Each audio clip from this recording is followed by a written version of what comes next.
seorang bocah warga desa Tiudan, Kecamatan Gondang hilang tenggelam di Sungai Bodeng, sisi Hulu Dam Kleben, Minggu, 6 Desember 2025, pagi.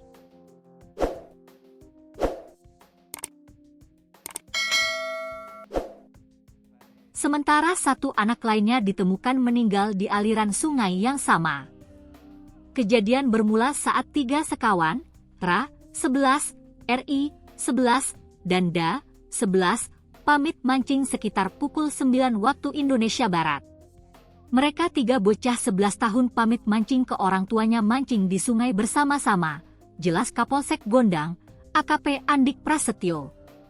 Sesampai di sungai, 3 bocah bermain air menggunakan ban dalam mobil sebagai pelampung. Ra dan Ri lebih dulu masuk ke air, bermain dengan ban itu sekitar pukul 10 waktu Indonesia Barat. Tiba-tiba ban yang mereka gunakan terbalik dan kedua bocah tenggelam.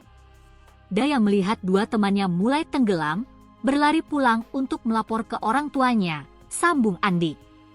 Warga yang datang ke lokasi mendapati Ra mengapung dalam kondisi meninggal dunia. Warga segera mengevakuasi dan membawanya ke rumah. Sementara Ri tidak ditemukan, diduga tenggelam di aliran sungai yang sangat tenang ini. Warga telah berusaha melakukan pencarian namun belum membuahkan hasil. Kami minta bantuan ke BPBD dan Damkar untuk melakukan proses pencarian, ucap Andik. Sejumlah warga masuk ke aliran sungai untuk mencari Ri. Mereka menyingkirkan enceng gondok untuk memudahkan pencarian. Sementara BPBD Kabupaten Tulungagung sudah menurunkan personel dengan perahu karet.